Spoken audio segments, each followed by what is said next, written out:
Армысың қазақ? Тәңірші өмірден озды.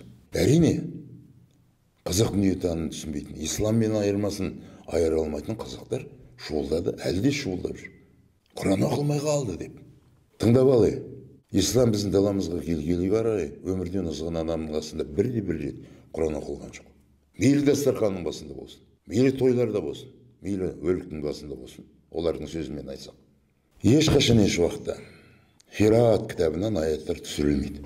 Сондықтан Қазақстан мұсылмандар басқармасының сайтына кірейік. Былай деп жазылған: жаназа намазында Құран оқылмайды деп жазылған. Керек болатын болса былай дейді: Фатиха сүресін қирағат ниетімен оқуға болмайды дейді. Оны дұға ниетімен ғана оқуға тиіссің дейді. Өліктің басында Құран оқылмайды дейді. Сондықтан біліп алу керек. Дұға деген не? Аят деген не? Аят Аллахтың Жабраил арқылы жердегі Расулына жіберген уахи сөздері. Дұға деген пенденің, мәйітінің басында тұрып айтатын сөзді құрылымы. Демек, біздің даламызға келгелі бір қазақтың басында Хираттан аяттар түсірген жоқ. Түсіре қалған күннің өзінде жаңағы айтылғандай қирағат ниетімен оқылмайды. Дұға ретінде оқыды. Дұға дәрежесіне дейін Аллахтан қорықпастан түсірді. Фатиха сүресін естіп тұрмын деп Құран оқып отыр деп ойлап қалма. Дұға ретінде оқылды ол.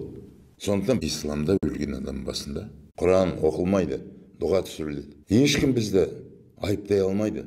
Құран оқылмай қалды деме. Көкейден Құран сөздері шығаратын тек қана жер бетінде бір халық бар, ол қазақ деген ұлт. Исламның оқып атқан дұғасыменен қазақтың көкейінен шығарған Құранды сөздердің жиынтығы артық болмаса кем емес. Кім айтты саған? Қазақтың көкейінен шығарған Құранды сөздері исламның көрінген имамы ма, масхаби ғалымдары ойлап тапқан сөзден кемшін тартады деп. Өмірден озған адамның басында оқылып атқан жаназада әлем жылап тұру керек. Тек қана қазақ емес, жанұялар емес. Құдайдың өзі өкініп қалу керек. Қимастарын алып қойыппын ғой деп. Солай, сау болыңдар.